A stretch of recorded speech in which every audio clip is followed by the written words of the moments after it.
The post office scandal, strikes and net zero. The stories dominating the start of an election year. This is the first Politics Live of 2024.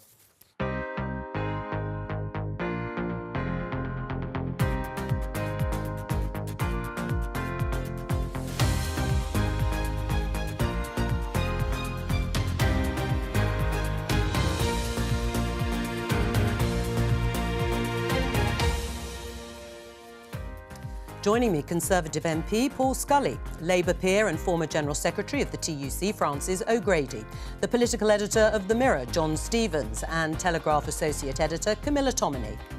On today's programme, we have made progress. And at the start of this year, we are heading in the right direction. Both main party leaders meet voters on the first day of term here in Westminster. Could this be a general election year? Post Office Limited is stealing my livelihood, my shop, my job, my home, my life savings, my good name.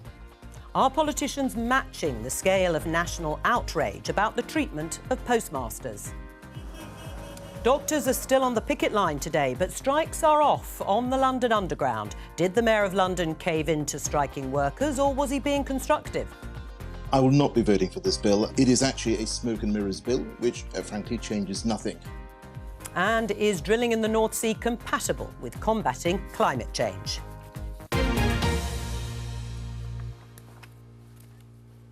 Let's start with Westminster's favourite parlour game, and that is the date of the next general election, because over the recess period, over Christmas and New Year, Rishi Sunak, the Prime Minister, said his working assumption was an election in the autumn. But my opening question to our guests here today on the first programme of Politics Live for 2024 is, what's the election going to be fought on, Camilla? Well, I suppose you could say the economy's stupid, kind of quoting the Clinton aide. I think also immigration's going to be a large feature of the election, not least with Reform champing at the bit to try and steal Tory voters.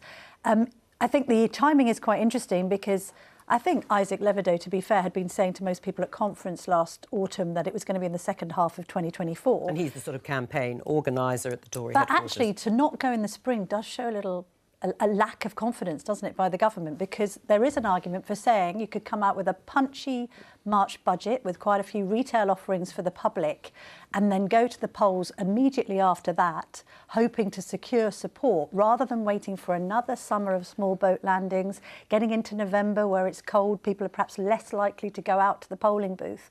So it does demonstrate a bit of a lack of confidence in their own electoral strategy, I think. Do you agree with that, John? Yeah, I think there's still a possibility that we could end up going having in an election May? in May, because, it's my working assumption we're going to have an election in the second half of the year. That's a very carefully worded way of denying that you're going to have an election anytime soon. I think that if you did have the budget in March, we've heard the government, we've heard Jeremy Hunt, we've heard Rishi Sunak saying they're going to announce more tax cuts in that. I think if you did have that sort of budget, you did suddenly start to see the polls begin to move, then I think the government might think, well, why not just go for it? And we've been talking over the last few months about how the government might cling on and see if something comes up.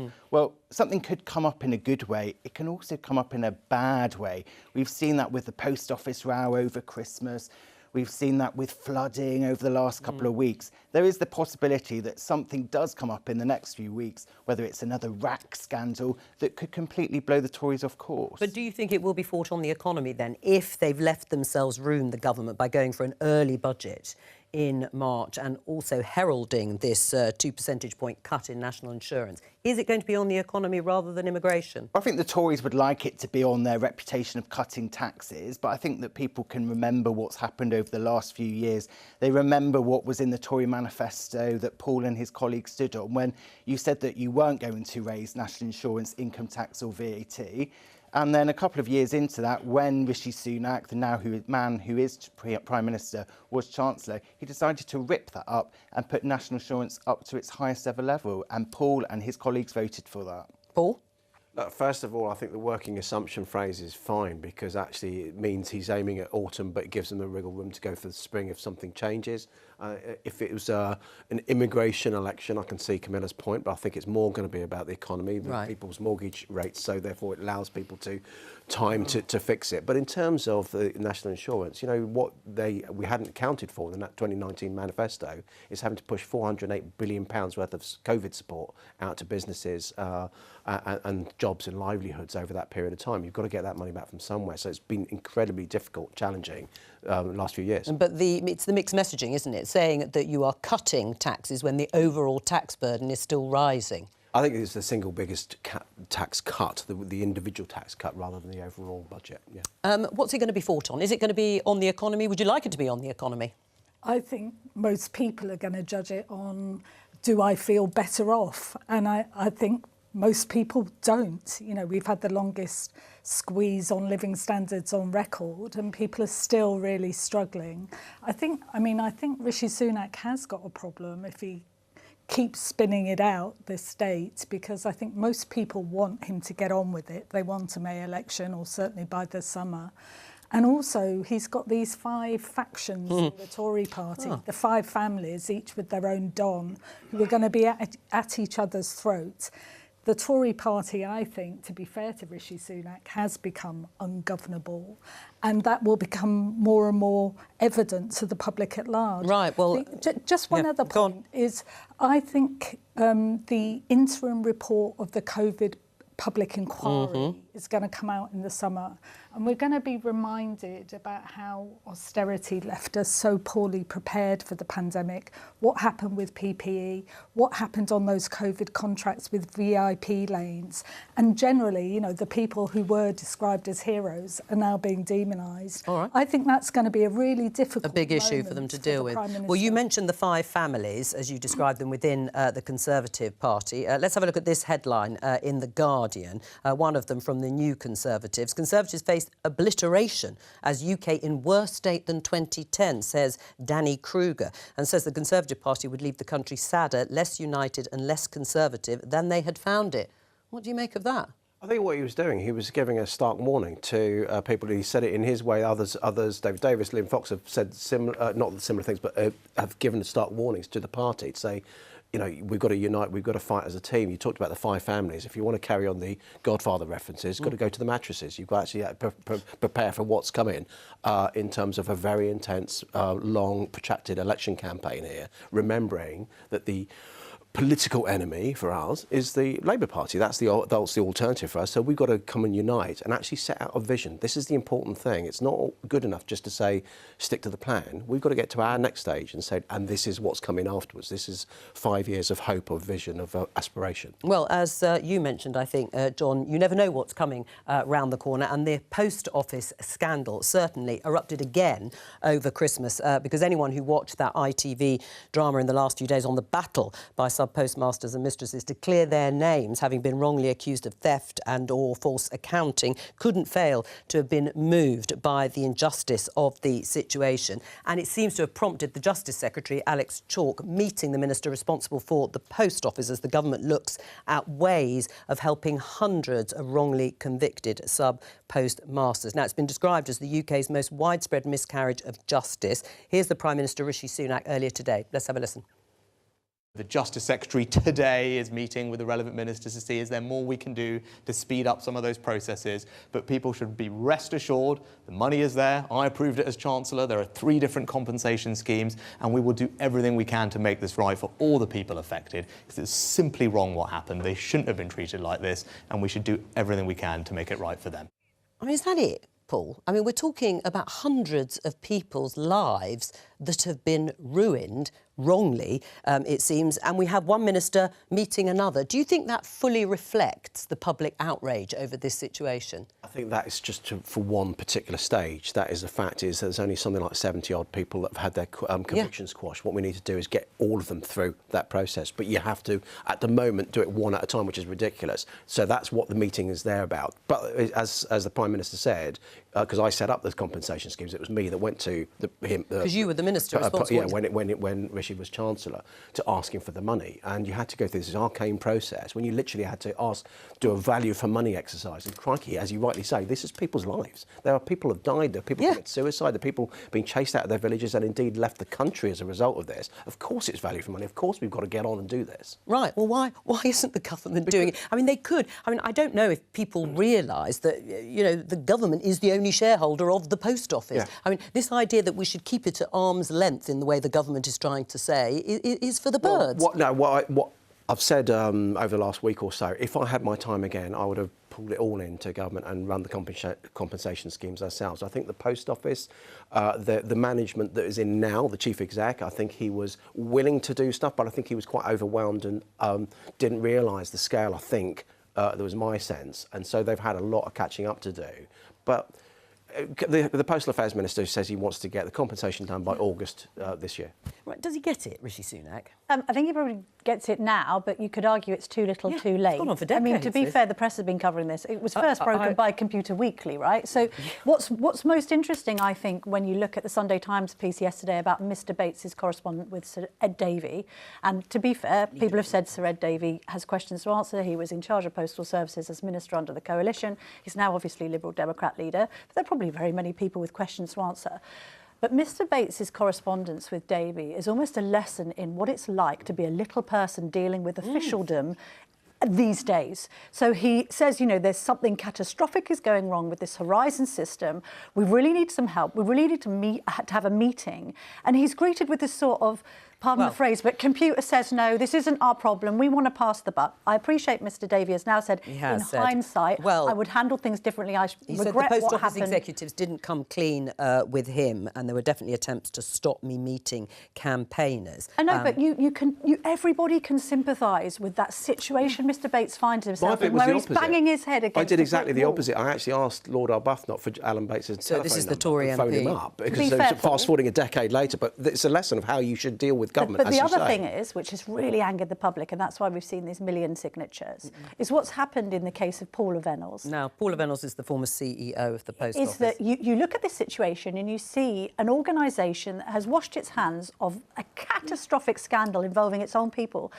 She got that CBE for services to the post office. Yeah. Well, I'm sorry. Why has she... It's the likes of Mr Bates who should be the one with the honour, and the likes of Paula Venables. I can't understand why this lady is still holding on to this CBE. Just give it up. It was a catastrophic error. You're vicariously responsible for it. John, and then I'll play you the clip. You'd think she would want to say... I mean, she said before that mistakes were made. You would just think...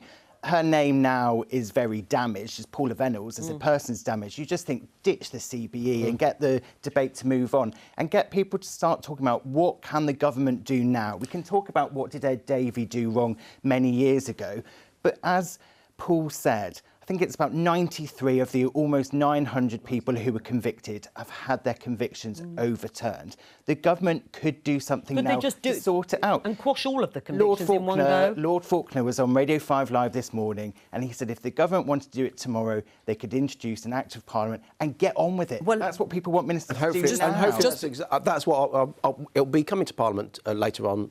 That's exactly what I'm going to be asking. Just before later on's too far. No, I mean this afternoon. Right. Right, well, just before I come to you, Francis, let's play, because Camilla mentioned the CBE that was awarded to the former Post Office Chief Executive Paula Venables, and there is a petition, 1 million strong signatures calling for her to be stripped of that CBE. But let's have a look at the moment in the ITV drama when Alan Bates, the campaigner, discovers that she's received a CBE. All the meetings with MPs, letters to the minister, more ministers than you can shake a stick at. Years and years. Still nobody in power hears a word we say. What's brought this on? Your ears honors list. God's sake, come on, turn it off. Details, man, come to bed. Paula Venables has got the CBE. Joking. Services to the post office. Should she, Paula Venables, be stripped of that CBE? I think the CBE is one thing. I think seeing a few people in the dock would be more compensation for people who've suffered massive injustice over years and years and years. And let's be clear, this isn't the only time. It seems whenever the so-called, as Mr. Bates called it, the little people are looking for justice, it takes years, whether it's Hillsborough, Grenfell, Orgreave, Shrewsbury, whenever it's ordinary working people trying to get justice. How do you change nobody that, though, listens. Frances? How do you change that? Well, really practical issues like how you get access to justice in this country. That was a big issue for the Postmasters campaign, about how can you even afford to get your voice heard. But this wasn't just this government, these are subsequent, the coalition government, probably actually going back to the Labour governments before. Why? And also Fujitsu, the company who ran designed Horizon, the contract, IT system. they've had £7 billion worth of government contracts over the last decade. And it just reminds me of P&O, you know, when 800 seafarers got sacked over Zoom, and the owner of their company, DP World, was not stripped of its contracts. Nobody got prosecuted, nobody got sanctioned, nobody got fined. So if Labour wins the election at whatever point this year, would you like to see those contracts looked at again or taken away from Fujitsu? Certainly they shouldn't be getting new contracts, which is what's happened. You know, I understand the legal constraints on existing contracts, but why on earth are we handing out public money to people who have, you know, destroyed lives? It seems wrong. I mean, the Post Office could also be stripped, I suppose, of its powers to prosecute individuals itself. That was one of the other striking parts of the ITV drama and the panorama and the press coverage before, is that they are one of quite a number of organisations, sort of government bodies, if you like, that can prosecute people themselves. Should they still be able to do that? No, Post Office, that ability actually predates government, full stop. I mean, I think they've had that power since Henry VIII. It's literally, you know, an incredibly long time. Nick Wallace well, they certainly used it to... But no, they shouldn't have. They've not prosecuted anyone, I think, since 2015, but they shouldn't be able to do so for the reasons that you've just seen. I think in Fujitsu's case, my understanding is that they've been taken off the frameworks, but they've still been able to bid into individually for contracts. But I have, you know, a lot of sympathy that if you've done such an egregious act, in terms of recompense and where we go with that, I think we probably need to get to the end of the statutory inquiry, so we've got all the information to hand, and then that's when we can really... Although it's certainly a lesson as well in this emphasis behind believing the technology and not the human. Yeah, totally. And how will lessons be learned from that? The bosses, not the workers, because when ministers say they were misled by the bosses, well, surely to goodness you should listen to what the workers are saying too. At least, you know, give equal time to what those... We've got to be human first, politician second in any of this kind of thing. When it's clear that there are hundreds of people affected by this, in the early days, the Post Office was telling everybody it's just you. Yes, you're the only one. But when you've got 700 people, and the government promised compensation would be sorted by Christmas, and it hasn't been. What are you going to do? You are in the process of telling us what you're going to do and say this afternoon. Yeah, I think, well, first of all, I think we need to look at making sure that Kevin Hollinrake said by August, he's the Postal Affairs Minister now, he said he wants the compensation to be finished by August this year. There are 3 strands. So there are people that have just lost out financially, just in inverted commas, obviously. Yeah. People that have been convicted that need to be have their convictions overturned. And, of course, Alan Bates and the 555 people in the court case that was in the series, because they've already had what was termed full and final settlement. We've had to go back in and reopen that because clearly they get next to none of the money because it all went on legal fees, which is totally... So they've been penalised more so than anybody else. And the government should just foot that bill for everyone's... And they should just do that. And what is the amount... Do you know the amount of money that we're talking about? No, I mean, it will run to several hundreds of millions of pounds. But you know, effectively, if you put that... Because if you put that onto the Post Office, the Post Office, obviously, we are asking the Post Office still to run an economic model and a business with social value as well. So taxpayer has to step in. But there again, should the taxpayer be the only organisation or people to do that? No, you're looking at Fujitsu, you're looking at the Post Office and other individuals. The irony being that Mr Bates had initially claimed £36,000 and this is going to turn out to cost about $2 billion in total or something astronomical. The other thing is there's a lady on the radio today on Nick Ferrari's show who was actually acquitted, but she was dragged through the courts for 3.5 days. She left the court, somebody spat at her. She then had It's to... about people's reputations. She then isn't had to it? get Their married, names. like undercover. She had to move 20 miles away from her own hometown because she was known as the post office lady. Do you think this will change things beyond the post office scandal and whatever is decided on the back of ministers meeting about compensation and quashing or overturning these wrongful convictions? Will it change anything fundamentally about, you mentioned Hillsborough and other massive public inquiries that just take forever? Well, I think clearly in this case something is going to have to change, not just because it's the right thing, but also, as you said at the top of the programme, we're in an election year. This is an issue that has caught the public's imagination rightly, and they are going to want to see action. Whether you start to see wider change, maybe more people will be alert to these things in the future. I mean, in the case of the post office, clearly Paula Venables didn't mean to do any of this deliberately, but you had a situation where suddenly hundreds of sub-postmasters had their hands in the till if you were listening to the post office. So clearly there was a problem here that clearly they didn't really have their hands in the till, which proved to be the case. Or there was some massive recruitment problem that suddenly the post office, instead of having upstanding members of the community doing all these roles, were suddenly recruiting a load of thieves. So somewhere, it should have occurred to someone that there was a problem here. Groupthink and brand protection, isn't it? Rather than actually, as I say, being human. Yeah, and that's one of the reasons why I think unions are pushing for new rights with new technology, particularly artificial intelligence, that we should have the right to a human review of decisions, because things do go wrong. The technology, isn't perfect. Things can go wrong. And people don't want to admit mistakes. It seems... as we saw, there was an awful lot of people defending themselves rather than doing the right thing. But when you were the minister responsible for the post office, did you really know the scale of it as it's turned out to be? You probably did. It was 2020 to 2022. Yeah, the court case had already happened. Did you feel you had the power? Did you feel you had the power to act? Did you feel you had, I know you were part of the government, but senior minister's ear over this? Yeah, I think the one great thing about that role, because I was also looking after hospitality, retail, small business during COVID and British Business Bank. So it was one of those roles that actually normally you don't need that much attention on the Post Office and Royal Mail, but suddenly it came to the fore and I was left to do what I needed to do, which is great. But then I could lean in on it. But what I found was, as I say, having picked up the phone to Alan Bates to start to work on the compensation, having been pushed, look, this is full and final settlement, we shouldn't do too much on this. Then actually all of the officials around me suddenly realised they felt empowered and liberated as well. It's definitely the best thing I'm ever going to do in politics. They started to feel the same thing as well. Just the proudest thing. I'm only a bit part in this. This is all about them, not about me, but it's a bit part to release them. Just very briefly, Camilla, why do you think it's taken an ITV drama? Bearing in mind we've all covered, this story, a drama to really sort of trigger the widespread public outrage? Look, I mean, there has been a lot of media coverage of it. It's been a huge campaign in the Mail, all of these personal stories, but I think people have had other priorities over the last few years, COVID, the cost of living. They haven't drilled into it that much. And sometimes it just takes a drama when everyone's at home, over the Christmas and New Year period. Yeah, it's amazing. Some really great dramatic performances, actually, and the stark reality of it being laid bare in people's living rooms, I then think just drives it home. We've had the same effect with other campaigns, that have come to a head because suddenly it's just captured the public imagination. Yeah. Let's talk about strikes.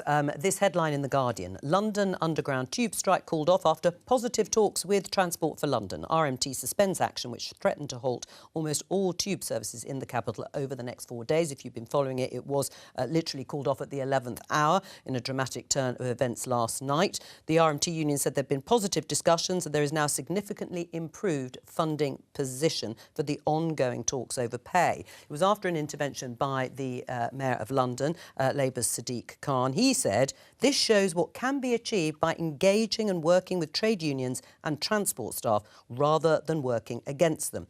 The Telegraph has a very different take on the story. Sadiq Khan bows to unions over TfL strikes in foretaste of Labour government. 4-day walkout cancelled at the last minute after Mayor finds extra money in the budget.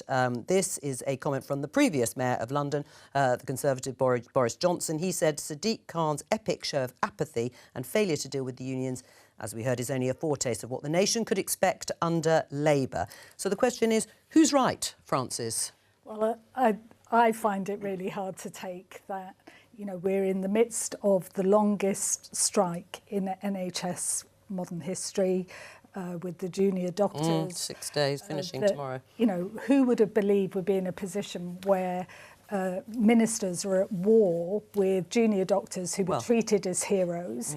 Back in April last year, the BMA was calling on the government to involve ACAS, the expert body that gets resolutions, that's its job, to help it come to a fair settlement.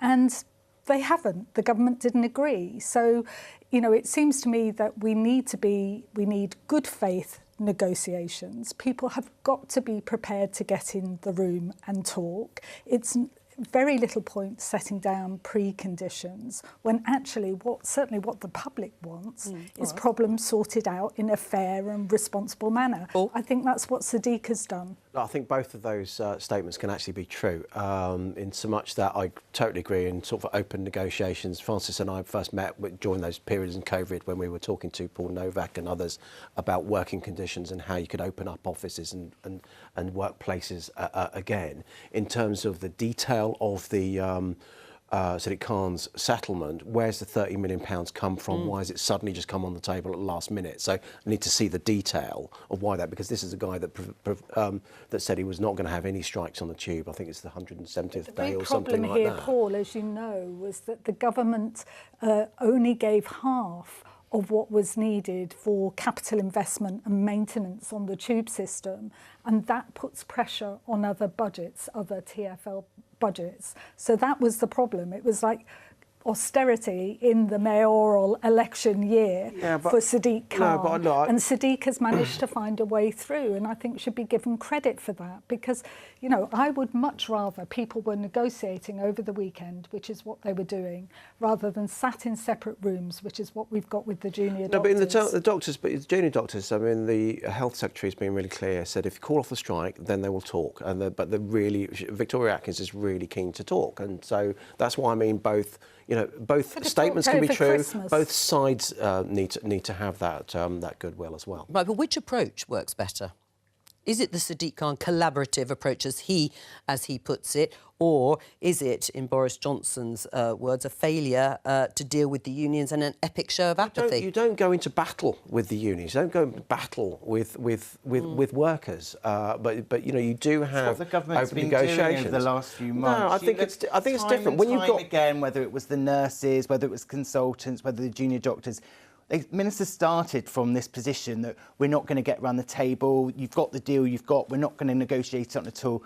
And then we get strikes, they go on for several months, people suffer the consequence of that, and then eventually ministers decide, we do have to get around the table. So that front page of the Telegraph with that quote from Boris Johnson saying, this is a foretaste of a Labour government, made me laugh, because anyone who was worried about not being able to get to work today in London or for the next few days, relieved and think, thank goodness they were sensible, they got round the table. And anyone at home who's waiting for something like a hip operation, who is in pain, who wants to know, why is the government not sorting out these strikes, will think, maybe if that's a foretaste of a Labour government, that's what I want. No, I agree. That's why I'm talking about the detail, because I agree with the fact that, as a commuter myself, it's good to be able to travel. I came on the tube myself this morning, but where did that £30 million that's come in, now the other unions that have already dealt and settled, what do they think? Does it start opening other it's inquiries? agenda for change. So, all I'm just meaning, if you have a knee-jerk reaction, that's why I don't know about the detail. If it's a knee-jerk reaction, then it's a short-term thing that may unwind.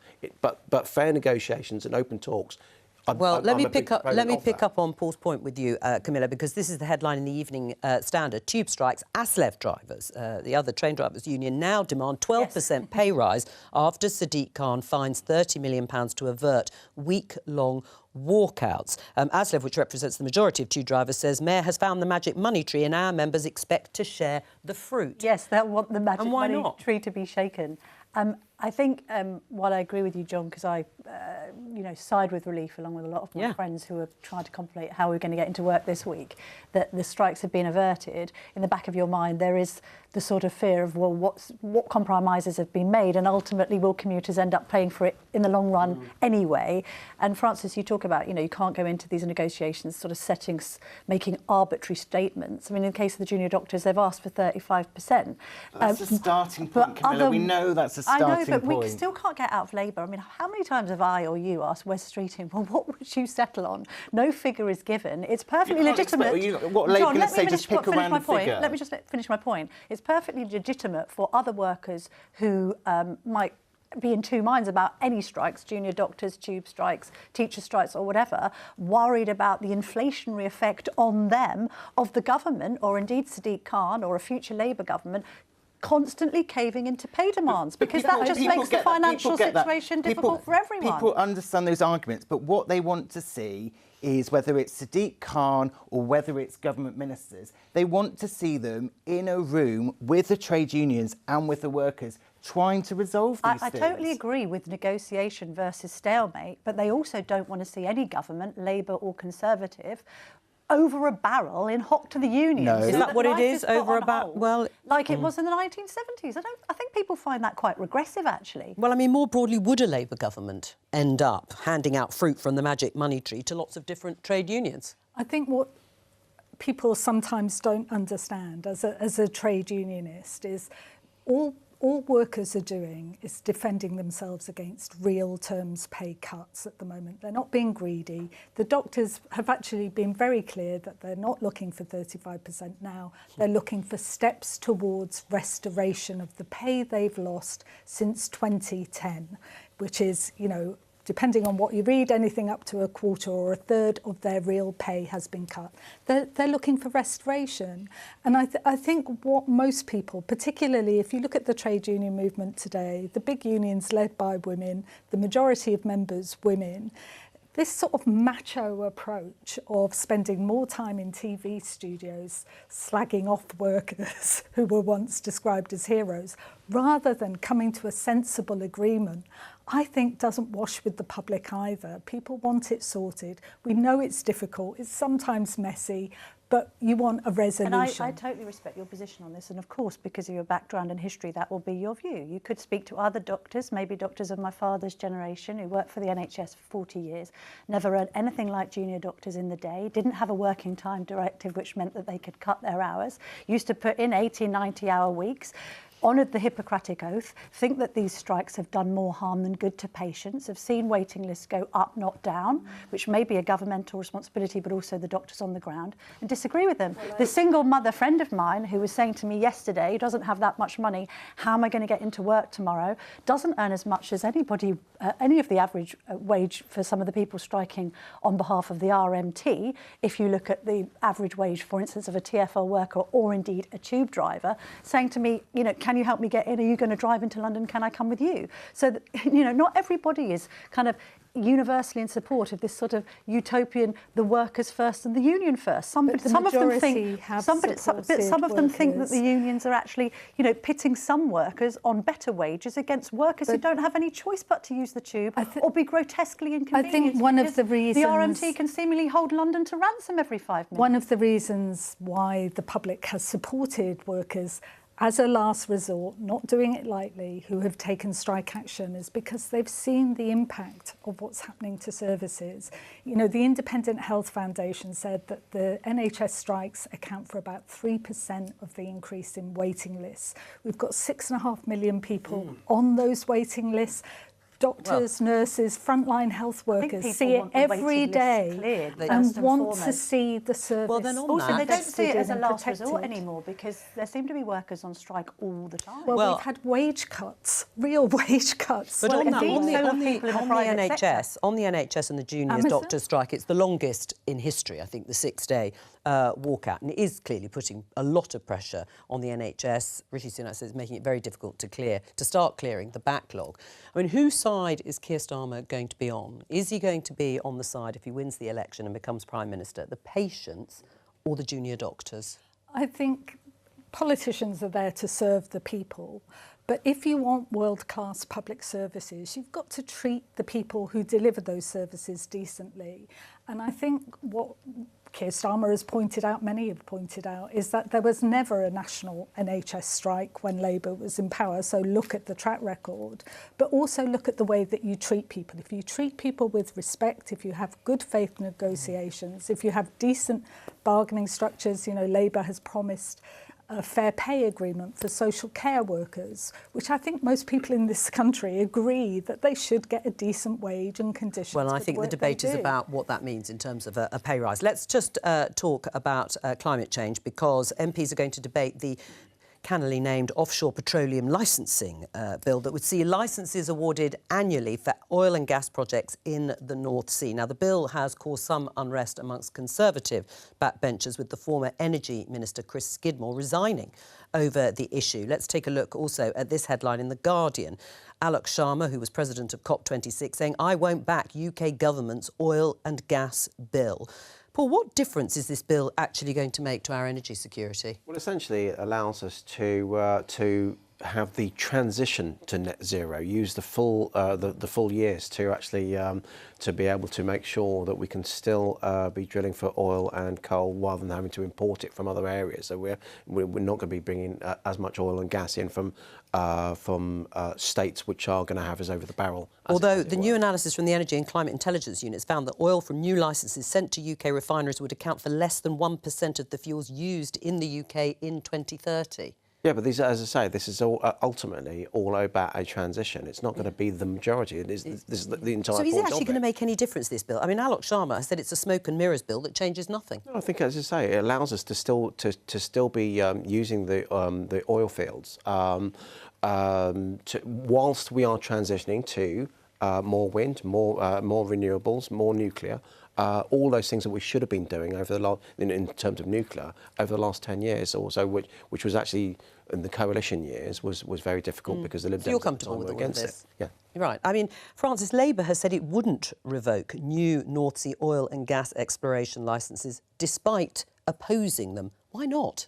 Because of the contracts. That's the problem, is once you've issued the contract, trying to if there's no get-out clause in the contract, and I assume there isn't, then, you know, it's incredibly expensive to do so. But what Labour is very clear on is that it's going to have clean power by 2030. That commitment is there.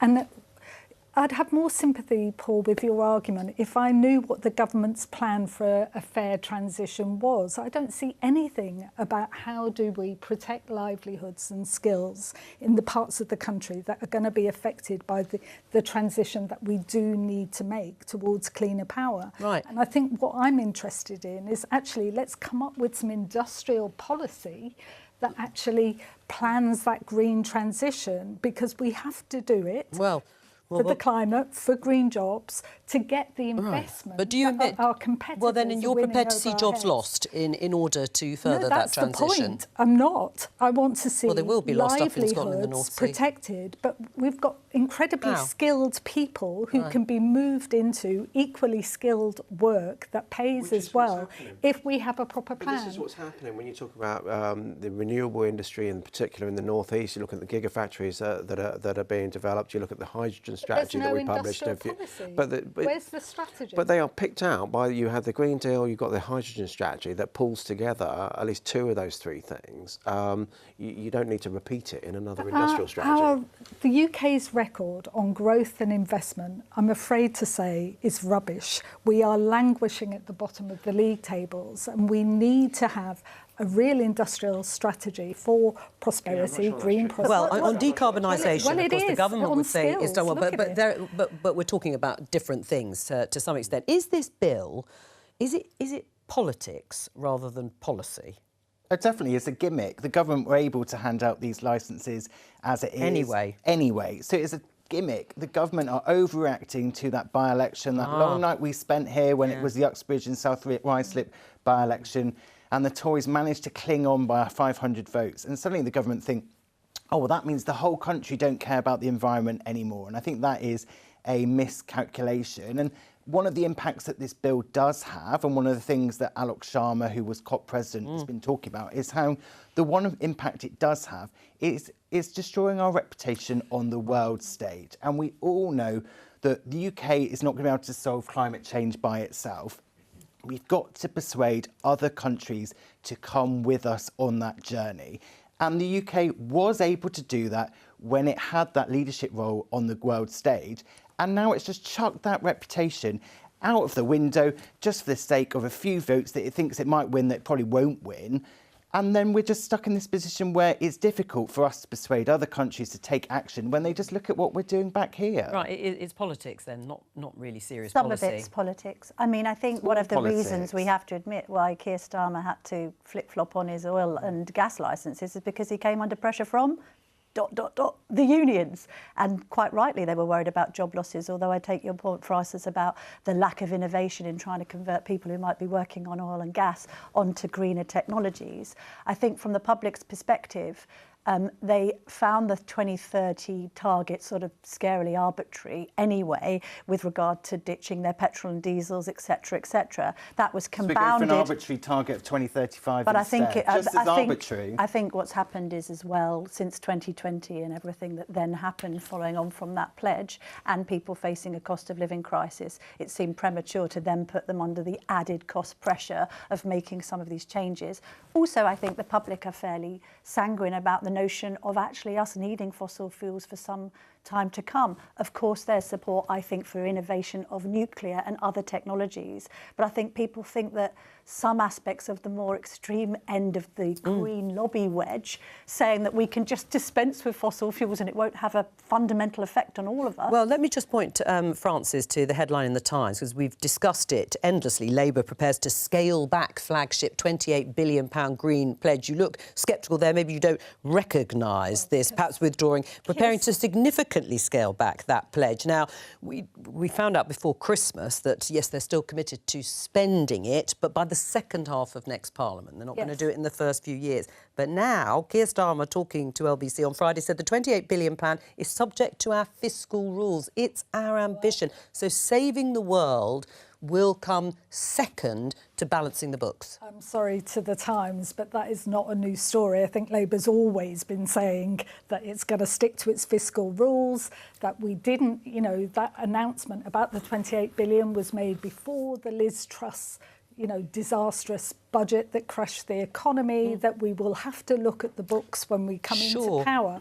But we were absolutely committed to clean power by 2030, including by setting up Great British Energy. But might you not invest as much as £28 billion a year, even by the second half of the next Parliament? Oh, I think Keir's been pretty clear that it's going to be ramped up and ramped up. In the meantime, what Labour's doing is talking to those global green investors about getting the planning reform in place, the supply chains ready, and the skilled workers. Well, you know, we don't invest enough in skills in this country, half as much as Europe on average.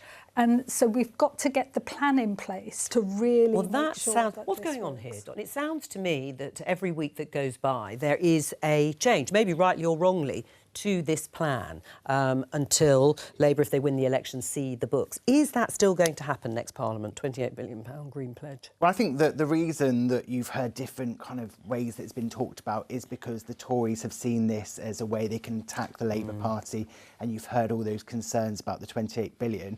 I think what actually you heard from Keir Starmer yesterday morning, he was out on Sky in the morning, he was quite firm in defending this and was saying, if you want an argument at the election about whether we should borrow to invest in the future, then I'm happy to have that argument. I think that's a much better position for Labour to be in than rather having these constant discussions about when exactly you'd get the money and how exactly it would go up. I think that if Labour Party are going to have this policy, they need to go out there and defend it and sell it to people. Right. I mean, if they do decide Labour to go really hard in on the green commitment, they are going to be ahead of the Conservatives. I mean, Chris Skidmore is right. International reputation in terms of the licences on oil and gas is just going to make it look... If you're borrowing 28 billion quid to put into these net zero targets, then all you're actually doing is you're front-loading the cost to ordinary taxpayers of a lot of this. Where the transition that I was talking about earlier is going to come from is greater use of tech and innovation, which is going to drive down the costs over